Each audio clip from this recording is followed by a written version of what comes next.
Le 16 décembre 2012, une jeune femme rentrait chez elle dans un bus comme celui-ci. Elle n'est jamais arrivée à destination. Elle a été victime d'un viol collectif. Elle a été sauvagement battue à mort. Le viol a été si horrible qu'il a provoqué une vague de manifestations dans tout le pays. Des milliers de personnes sont descendues dans la rue pour demander au gouvernement d'en faire plus pour protéger les femmes. Alors que les médias ont les yeux rivés sur Delhi, le monde découvre à quel point l'Inde est dangereuse pour ces femmes. Ici, une femme se fait violer toutes les 21 minutes. Une femme se fait assassiner à cause d'un problème de dot toutes les heures. Et des milliers de femmes comme celle-ci sont attaquées à l'acide et défigurées parce qu'elles ont refusé une demande en mariage. Mais je suis venu en Inde pour essayer de percer à jour son plus grand secret, le trafic d'êtres humains. Qu'il s'agisse de travail forcé ou d'esclavage sexuel, c'est l'une des plus grandes industries du pays. Plus de 100 millions de personnes sont concernées par ce trafic. C'est toute une génération d'enfants qui a été sacrifiée. J'espère que ma fille reviendra. J'attends désespérément qu'elle revienne. Je vais infiltrer des maisons closes pour montrer ces jeunes filles contraintes de se prostituer. J'ai été enfermée pendant 3 ans. Il a payé très cher parce que j'étais vierge. Et je vais rencontrer des trafiquants qui sont prêts à tout pour protéger leur commerce sordide. Vous dites que vous les tuez, elles sont tuées. J'en ai tué 400 ou 500, peut-être même plus.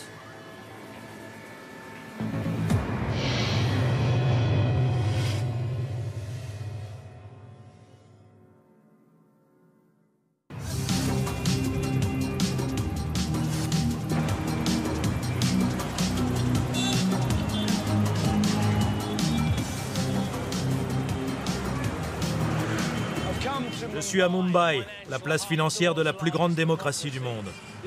Cette mégapole de plus de 20 millions d'habitants abrite les studios Bollywood, certains des plus riches milliardaires du pays et la plus grande industrie du sexe de toute l'Asie. Ce sont les Indiennes les plus pauvres qui en sont victimes. Elles sont destinées à une vie de souffrance inimaginable.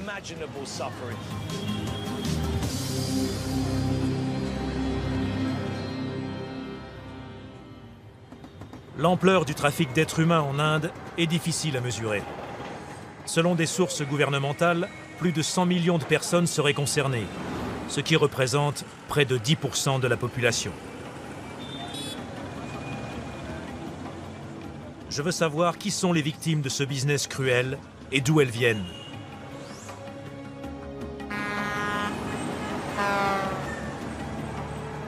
Je me dirige vers un quartier chaud de Mumbai, où il y aurait de nombreuses travailleuses du sexe exploitées contre leur volonté. Je vais rencontrer un journaliste local qui s'appelle Nandan Kinai. J'espère qu'il pourra nous ouvrir les portes de ce commerce très secret et complètement illégal.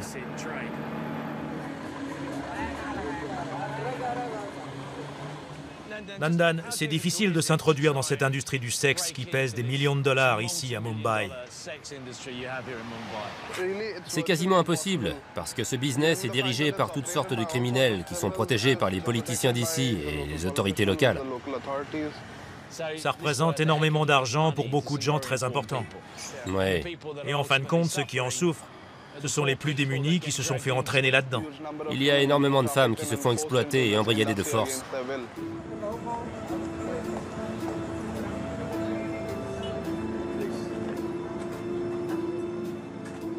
Nous quittons l'artère principale pour nous diriger vers Sonapur.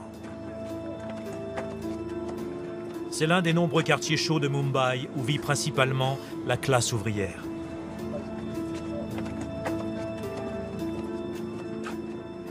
Ce quartier est contrôlé par des gangs criminels qui font venir des jeunes filles de toute l'Inde en leur promettant une vie meilleure. Mais en réalité, elles sont vendues aux enchères et finissent dans des maisons closes.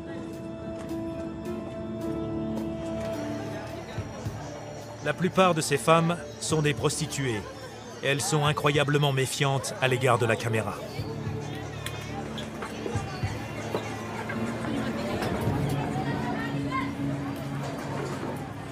La prostitution est légale, mais fortement stigmatisée. Alors même avec l'aide de Nandan, trouver quelqu'un qui accepte de nous parler ne sera pas facile. Il y a une famille ici. Mais les filles n'ont pas l'air d'avoir envie de nous parler. Non, elles ne parleront pas. Elles nous parleraient? Mademoiselle, vous accepteriez de nous parler? Vous voulez bien? Vous voulez? Elle est au téléphone. Elle s'éloigne. Manifestement, les jeunes filles, celles qui sont exploitées, ne veulent pas qu'on les voie ici. Vous ne voulez pas être filmés? Vous ne voulez pas nous parler? Ok. Les femmes plus âgées, ça ne les dérange pas d'être filmées, parce qu'elles sont là depuis longtemps. Elles sont bien établies ici. Minashki Amma est arrivée à Mumbai il y a 35 ans. Quand vous êtes arrivé ici, vous vous êtes prostituée? Je me suis prostituée pendant 3 ans et j'ai arrêté. Et maintenant, vous êtes une maquerelle. C'est vous qui tenez la maison close. J'ai juste une fille qui vient des terres. Je partage l'argent avec elle. Sur 100 roupies, on fait 50-50. Et quel âge a-t-elle? Je ne sais pas quel âge j'ai. Elle a dans les 20-25 ans. Elle ne les fait pas. Et elle sait d'où elle vient? Je viens de Pune et je suis venue à Mumbai. Comment est-elle arrivée ici? Comment est-elle allée de Pune à Mumbai? Je suis venue à Mumbai en train.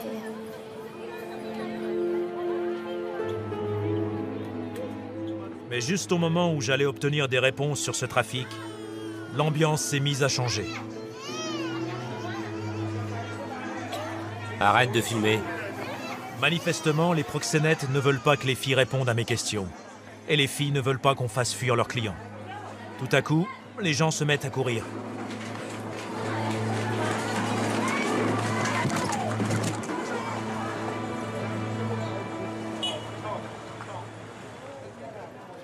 Ça a été difficile d'entrer dans cette zone, mais une fois à l'intérieur, ça a été encore plus difficile de trouver des filles qui se font exploiter.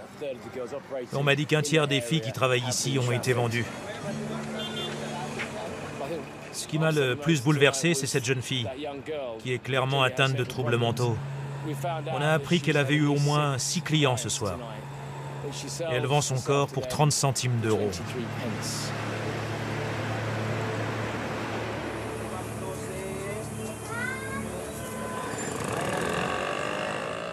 Ça a été une soirée frustrante, mais elle a confirmé 2 choses. D'une part, les filles ont trop peur pour nous dire à quel point elles sont jeunes.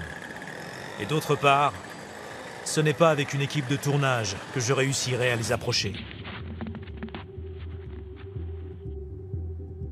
Si je veux connaître leur âge et savoir comment fonctionne l'esclavage sexuel à Mumbai, je vais devoir filmer en caméra cachée. Cette caméra devrait nous permettre de savoir à quel point les filles sont jeunes et combien elles sont dans ce quartier. Ce sera très risqué. Notre guide interprète nous a dit que si on se faisait repérer, il s'en prendrait à nous. Alors espérons qu'il ne trouve pas notre ami.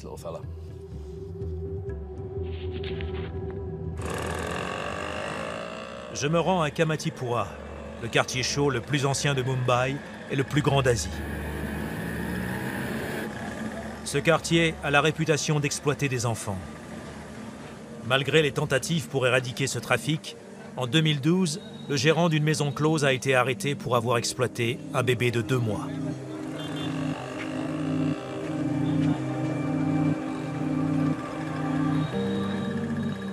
Il n'a pas fallu attendre longtemps pour être approché par l'un des nombreux proxénètes.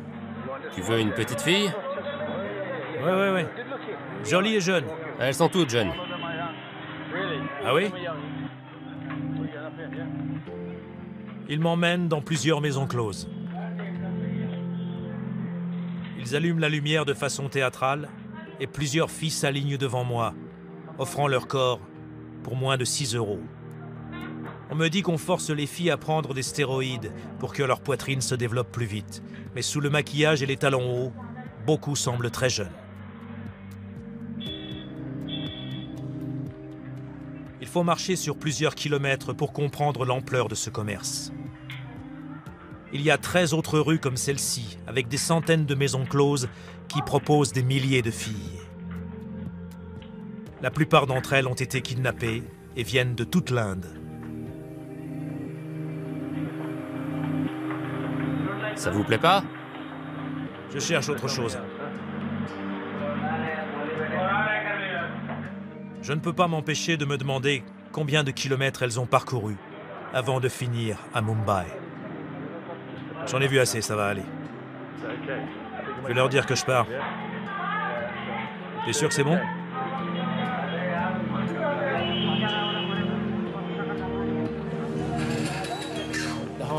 Le plus dur pour moi, c'était de regarder les filles dans les yeux et la façon dont elles étaient ballottées, alignées devant nous et poussées contre le mur.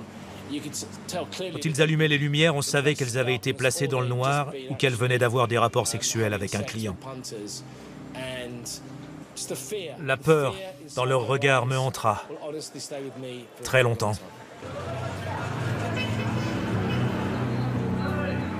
On estime à 65 millions le nombre de victimes du trafic d'êtres humains en Inde. Mais en trouver une qui veuille bien nous parler s'avère extrêmement difficile.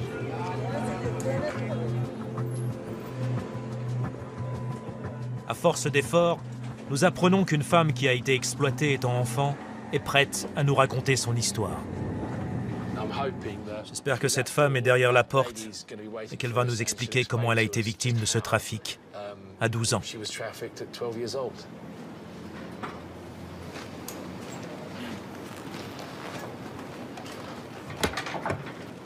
Bonjour.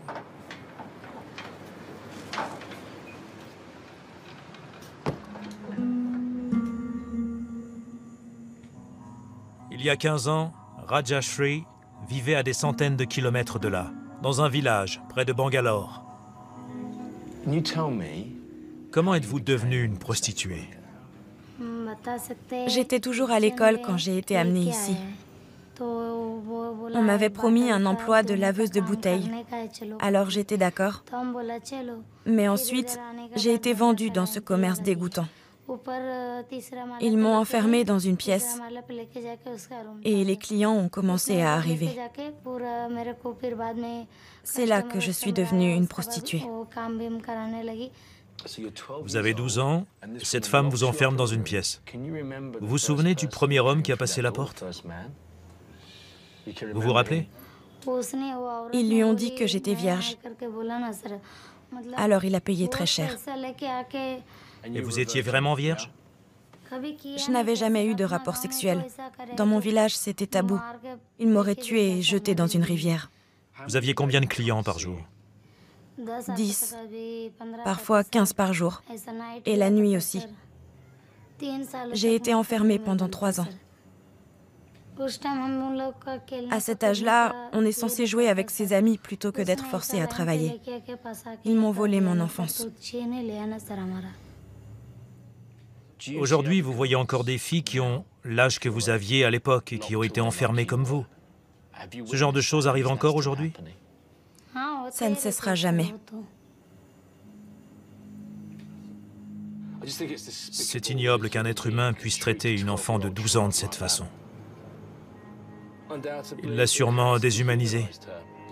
Dans ses yeux, on lit une sorte de torpeur. Elle a le regard vide. Elle n'avait pas l'air émue parce que je pense que toutes les émotions humaines qu'elle avait quand elle était enfant ont disparu. Elles ont été détruites.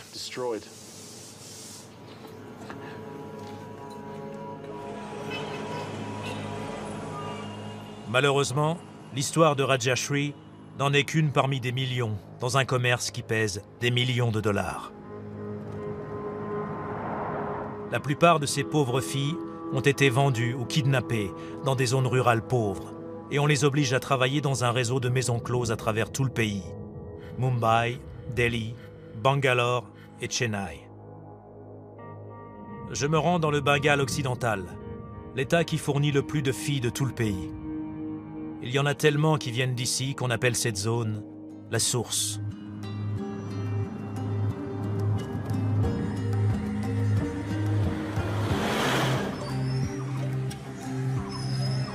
Je vais dans les Sundarbans, l'une des régions les plus pauvres du Bengale occidental.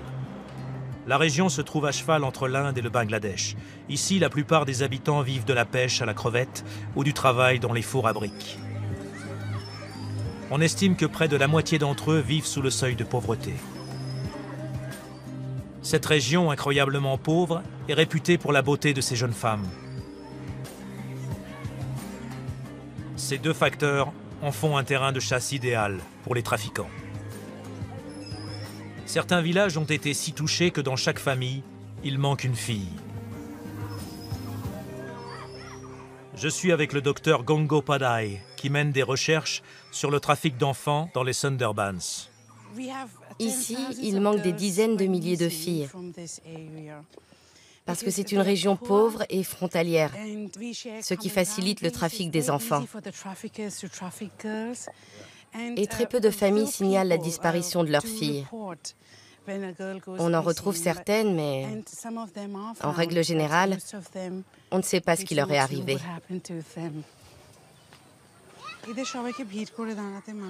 Nous partons à la rencontre de Jarna Sadar, dont la petite fille a été kidnappée.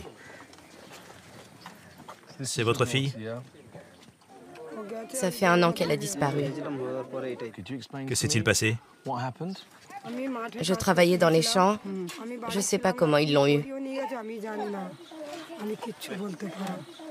Vous travailliez dans les champs et votre fille, elle était où? Elle était à la maison. Moi, je suis partie à 6 h du matin. Et quand je suis revenue vers 14 h, elle n'était plus là. Impossible de la trouver. Que craignez-vous qu'elle soit en train de faire?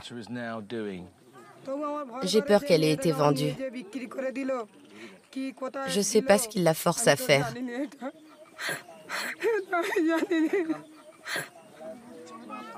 Je pense qu'elle a été vendue.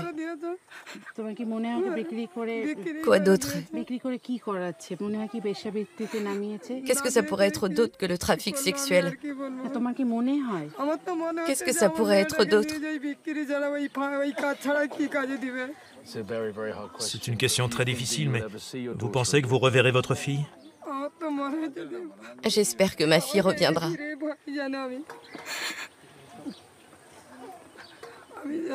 J'attends désespérément qu'elle revienne. Dieu seul sait ce qui lui est arrivé. J'ai aucune nouvelle d'elle. Et vous savez où est cette femme? Celle qui a emmené votre fille à Delhi? Oui, je sais. Elle vit près du canal, là-bas. C'est une question que je pose à tout le monde. Si vous connaissez tous cet homme et cette femme qui s'attaquent à vos enfants, pourquoi vous ne faites rien contre eux? On a essayé tellement de fois. On est allé voir la police plein de fois, mais le problème, c'est que cette femme les soudoie. Et du coup, c'est nous qui sommes menacés par la police et les gangsters. On va assurer la sécurité de ses enfants, veiller sur elle et la protéger, et on va aller affronter ces personnes. On n'est pas venu jusqu'ici pour rester les bras croisés. On va leur expliquer toute la souffrance qu'ils provoquent et on va leur dire qu'il faut que ça cesse. Allons-y. Allons trouver ces personnes. Elle habite où? Même si je veux absolument retrouver cette femme, je sais que j'ai peu de chance d'y parvenir. Elle est là? Apparemment, on l'a prévenue de notre arrivée. Les nouvelles vont vite. Ses voisins sont là, mais pas elle. Je vais leur demander s'ils savent qui elle est et où elle se trouve. Qui habite là? Quoi qu'ils disent, je suis convaincu qu'ils savent comment elle gagnait ou gagne sa vie. Vous savez qu'elle se livre au trafic d'enfants? Non. Elle le fait plus. Avant, elle enlevait des petites filles, mais plus maintenant. Et où est-ce qu'elle les emmenait? À Delhi. Vous vivez à côté de chez elle, vous savez forcément ce qu'elle fait.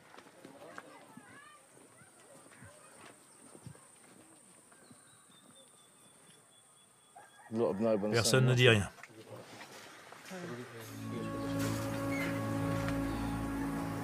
Ça a été un voyage plein d'émotions. Dès que ça touche des enfants, ça change votre point de vue. Ici, on est entouré d'enfants et on sait qu'il y a une trafiquante qui vit juste à côté et qui a enlevé des milliers de petites filles pour les abandonner à une vie de souffrance. Cela dit, quand j'ai commencé ce voyage, je trouvais ça complètement incompréhensible. Mais maintenant, je comprends mieux comment ce genre de choses peut arriver. D'abord, il y a la pauvreté, et ensuite, il y a l'espoir d'une vie meilleure. Si vous dites à ces enfants qu'ils auront un meilleur emploi, ils vont sauter sur l'occasion, parce que l'alternative, c'est ça. Travailler dans un four à briques ou pêcher des crevettes. Ce que fait cette femme est tout à fait répréhensible. Mais maintenant, je comprends mieux comment elle s'y prend et comment elle arrive à mener ses activités en toute impunité.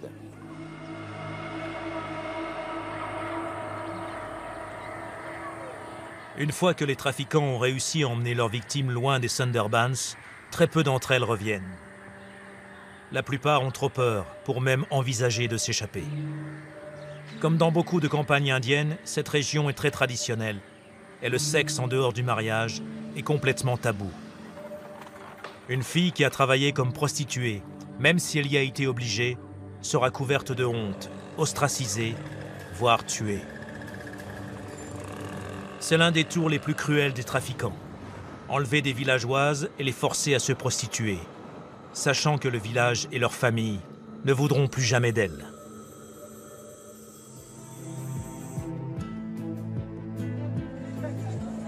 Mais il y a des exceptions. Les parents d'une de ces jeunes filles ont accepté de la reprendre. Elle a passé 2 horribles années en tant qu'esclave à Delhi. Nous allons rencontrer une enfant de 12 ans qui a été enlevée quand elle avait 9 ans. Elle vient des Sundarbans. Ses parents seront là quand nous l'interrogerons. Nous devons rester conscients que c'est un sujet très sensible et que ce sera très embarrassant pour elle de nous raconter la vérité sur ce qui lui est arrivé ces 3 dernières années. Les trafiquants comptent sur la réticence des victimes et de leurs familles à les dénoncer, ce qui leur permet de garder leur commerce secret tout en continuant à semer le malheur autour d'eux. Mamoni vient juste de s'échapper. Elle a déjà pris la décision courageuse de dénoncer ceux qui l'ont enlevée. En racontant son histoire, elle et sa famille risquent des représailles de la part des trafiquants ou d'être exclus du village. Mais en racontant la vérité, elle espère sauver d'autres filles comme elle. Peux-tu me dire ce qu'il t'est arrivé quand tu avais 9 ans? Un jeune homme est venu au village et t'a promis de t'emmener à Calcutta? Que s'est-il passé? Il m'a dit qu'il pourrait m'obtenir du travail. Elle n'avait que 9 ans. Elle allait à l'école ou elle travaillait déjà? J'allais à l'école. Qu'est-ce que cet homme t'a promis pour que tu quittes ta famille? Il m'a promis à manger et un bon travail. Il m'a dit que je pourrais gagner 2000 à 3000 roupies par mois. Il faut que je lui pose la question, et je sais que ça doit être terriblement difficile d'en parler. Mais ces personnes ont-elles abusé d'elle quand elle avait 9 ou 10 ans? Il buvait, il me tripotait et il me violait n'importe où. J'ai subi des pénétrations vaginales, anales et des fellations. Combien de fois cet homme a-t-il abusé de toi? 2 fois par jour, pendant 2 ans. Et si je me plaignais, il me battait. Finalement, je me suis enfuie. Que pense-t-elle des gens qui l'ont arraché à sa famille et qui l'ont enfermé? Que pense-t-elle de cet homme et de cette femme? Ce sont des gens mauvais qui font souffrir beaucoup de filles. Qu'est-ce qui va t'arriver maintenant? Mes parents ont accepté de me reprendre.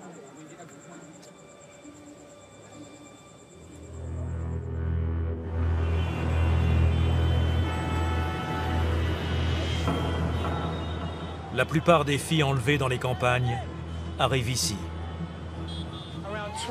Environ 25 000 enfants disparaissent du Bengale occidental chaque année. Et ce sont des statistiques officielles. Ici, tout le monde dit qu'il pourrait y en avoir 4 fois plus, des centaines de milliers.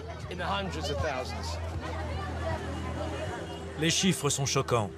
Et dans cette banlieue de Calcutta, les gens ne peuvent compter que sur eux-mêmes.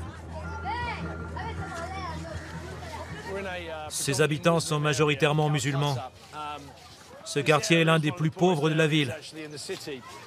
Environ 12 enfants ont été portés disparus ces 6 derniers mois. Nous allons rencontrer une de ces familles dont l'enfant a été enlevé. En échange, elle nous demande de l'accompagner au poste de police pour plaider sa cause. Manifestement, elle pense que la police n'en fait pas assez pour retrouver sa fille.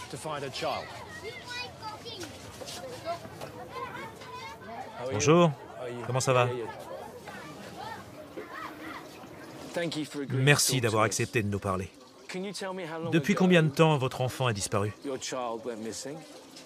Ça fait 4 mois et 4 jours. Oui, c'est ça. Quel âge avait-elle? 2 ans et demi. Elle me manque beaucoup, si vous saviez à quel point.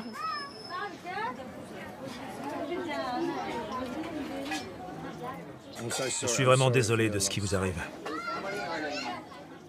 Pensez-vous que les autorités en font assez pour retrouver votre petite fille? À chaque fois qu'on va les voir, ils nous disent qu'ils continuent les recherches, mais on n'a jamais vu le moindre rapport. J'espère, tout comme ses parents, qu'elle est vivante, en bonne santé et qu'on ne lui fait pas de mal. Mais vu ce qui se passe ici, c'est malheureusement très peu probable.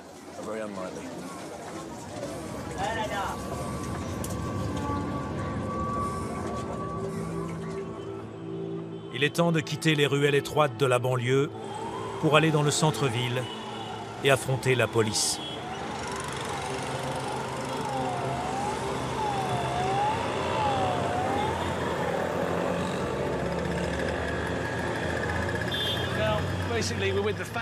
On est avec la famille et les doyens de la communauté. Ils sont scandalisés de voir que la police et les autorités ne font presque rien pour trouver les personnes qui ont enlevé la fillette. Ils sont venus pour se plaindre. Nous retrouvons devant le poste de police un des représentants de la communauté qui parlera au nom de la famille.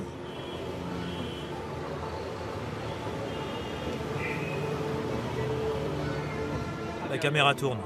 C'est pas possible? Évidemment, la police est loin d'être ravie de voir notre caméra. On peut rentrer? La caméra est interdite, mais nous, on peut y aller. À l'intérieur, j'observe le représentant de la communauté essayer d'obtenir des réponses d'un officier de police très réticent. Pour résumer, le premier officier a transmis l'affaire à un second officier, qui a transmis l'affaire à un troisième officier, qui nous a simplement jetés dehors. Oui, vous voyez comment ils nous traitent? Ça se passe comme ça ici. Et on est obligé de coopérer avec eux. Arrêtez de filmer. Ils désapprouvent les caméras. Ils désapprouvent si ça leur chante. Moi, je désapprouve leur comportement. Quand on est entré pour demander ce qui a été fait ces 4 derniers mois pour retrouver la fillette, on s'est rendu compte que presque rien n'avait été fait. Aucun policier n'a voulu parler, peut-être à cause de la caméra ou peut-être pas. Mais ils n'ont donné aucune information sur leur recherche pour retrouver la petite fille.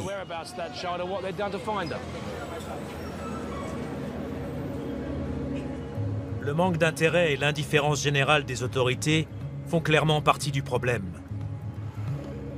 Mais est-ce parce que la police se sent complètement impuissante face à l'ampleur du phénomène? Ou est-ce parce que, comme beaucoup le suggèrent, la police est corrompue et certains officiers sont eux-mêmes impliqués dans ce trafic? Mais il y a au moins une unité de police qui semble être au-dessus de tout soupçon. Au sein de la police judiciaire de Calcutta se trouve la très respectée unité contre le trafic d'êtres humains. On y va. Unité contre le trafic d'êtres humains, protection des femmes et des enfants, police judiciaire, Bengale occidental. L'inspectrice en chef, Sabari Bhattacharjee, est l'une des femmes policières les plus haut gradées ici, et c'est une héroïne pour les femmes qu'elle a sauvées.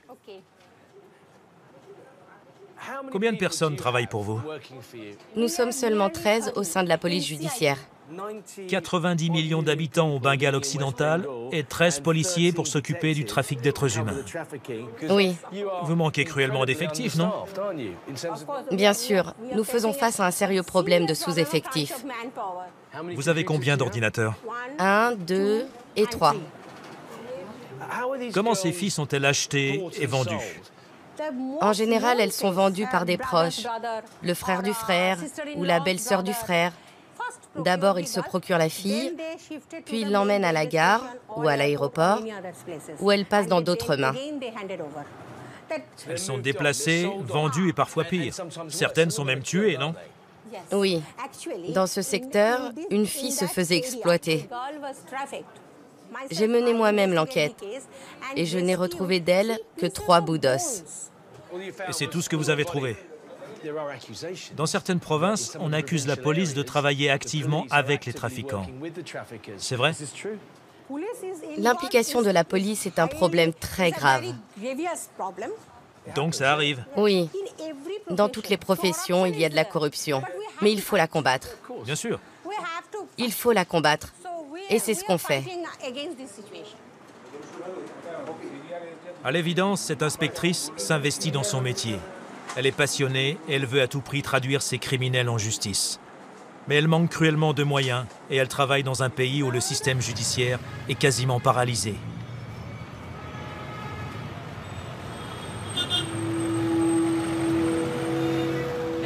Tout se fait sur papier, il n'y a pas de système informatisé ici. On estime que si la justice arrêtait de traiter de nouvelles affaires, il lui faudrait 300 ans pour récupérer son retard.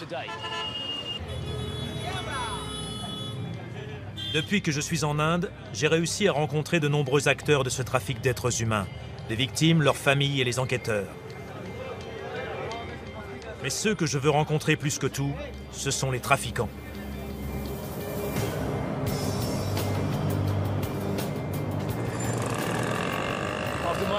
Après pas mal de négociations et beaucoup de recherches, on est parvenu à se mettre en relation avec un trafiquant qui emmène de jeunes villageoises du Bengale occidental dans les plus grandes villes indiennes, et notamment à Mumbai. Je ne sais pas ce qu'il est prêt à nous révéler sur son trafic, mais il a accepté de nous parler à la condition de ne pas dévoiler son identité et de nous rencontrer dans un lieu tenu secret. Après avoir regardé dans les yeux ses parents qui ont perdu leur fillette de 2 ans et demi, sachant que cet homme fait partie de ce trafic, ça va être très dur de ne pas montrer mon dégoût pour ce criminel et pour ce qu'il fait.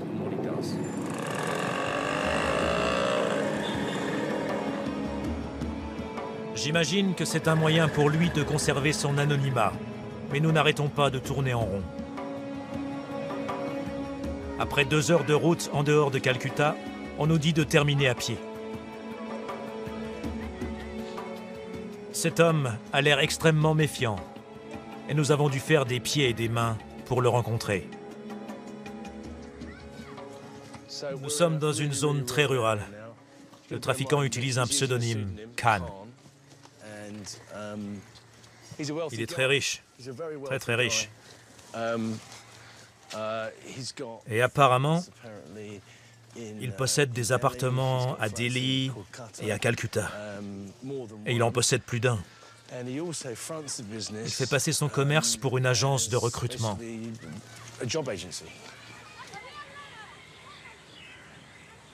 Après nous avoir fait patienter pendant 1 heure, M. Khan émerge de la forêt. Ce n'est pas le genre de personne auquel je m'attendais. Il a commencé sa carrière comme appât dans des guet-apens.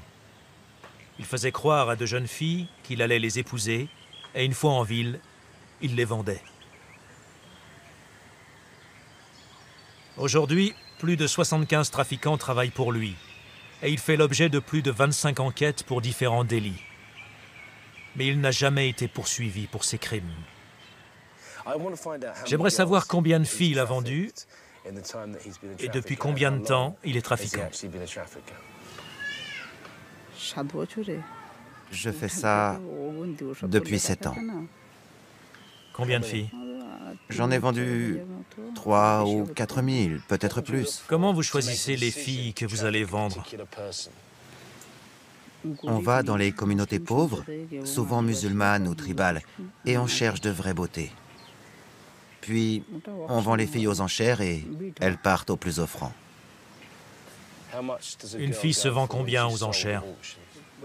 Ma meilleure vente, ça a été 1 million de takas. Selon certaines sources, vous enlevez des filles qui ont à peine 9 ans. C'est vrai? 9 ans, non, mais 12 ans, oui. Si l'enlèvement d'une fille a provoqué un tollé, vous rendez la fille à sa communauté ou pas? Non. Ok. On nous a dit que si vous ne les rameniez pas, c'est parce que vous les tuez. Est-ce que c'est vrai? Si les filles essaient de s'enfuir, ou si elles causent des problèmes, alors on les tue et on les enterre.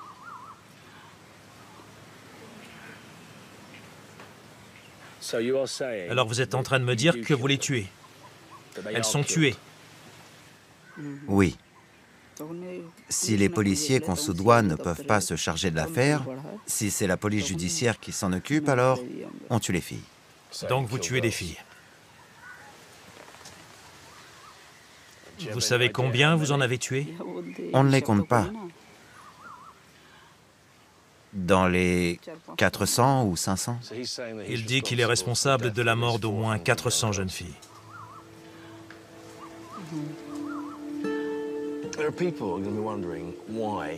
Il y a des gens qui peuvent se demander pourquoi vous admettriez avoir causé la mort de 400 filles. Pourquoi vous me diriez ça? Pourquoi vous diriez la vérité? Vous dites la vérité? Je vous dis la vérité. Vous allez continuer à tuer des jeunes filles pour sauver votre peau. Si j'ai des problèmes avec, je devrais continuer à tuer.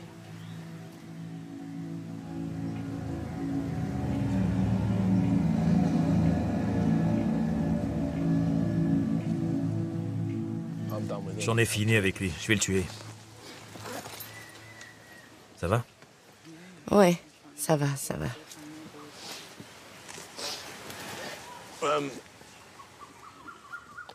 Comme vous pouvez le voir, nous sommes tous les deux sous le choc. Et l'équipe aussi.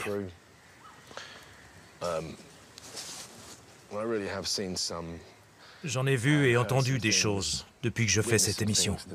Mais là, nous savons de sources sûres que cet homme est bien celui qu'il prétend être. Et on est tous choqués de voir que quelqu'un est capable de tuer de sang-froid 400 jeunes filles pour sauver sa peau.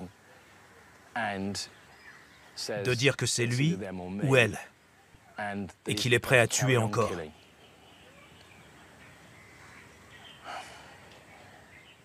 C'est l'une des choses les plus choquantes auxquelles j'ai assisté. Ça me rend malade.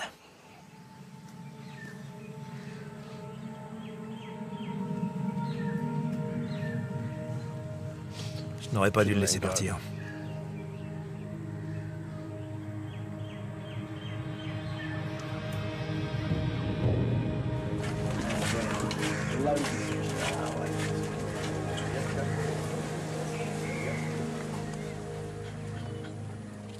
Malgré la beauté et la gentillesse de ses habitants, le Bengale occidental possède une histoire terrible.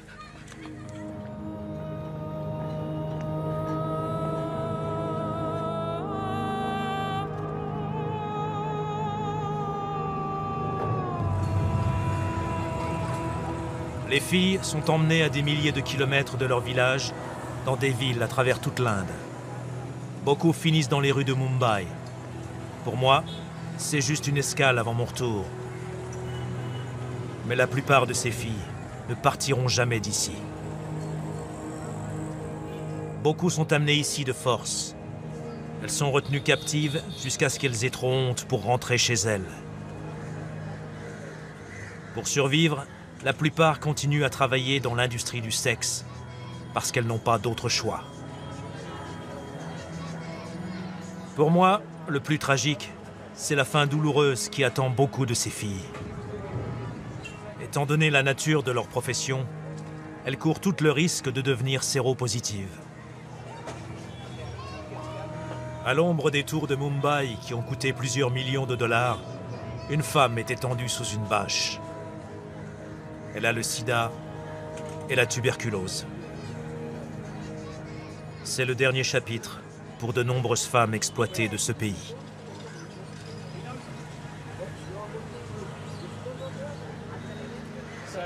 Cette femme était une prostituée. Elle a le sida depuis 6 ans. Pendant combien de temps vous avez fait le trottoir? 20 ans. 20 ans. Vous avez quel âge? 40 ans. 40 ans. J'ai été ramenée de l'Andhra Pradesh et j'ai été vendue ici. Vous vous souvenez pour combien? Pour 20 000 roupies. Vous connaissiez le sida? Vous aviez des rapports non protégés avec beaucoup de vos clients? Oui, c'est eux qui voulaient. Je suis de tout cœur avec vous. Merci de nous avoir parlé. Shukriya.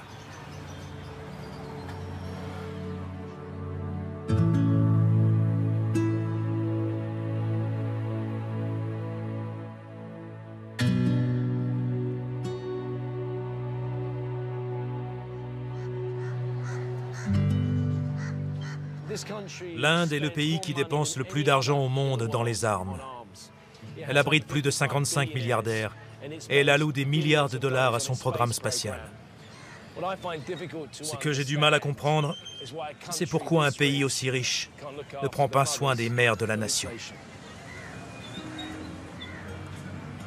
Le lendemain de notre rencontre, Devaki est décédée.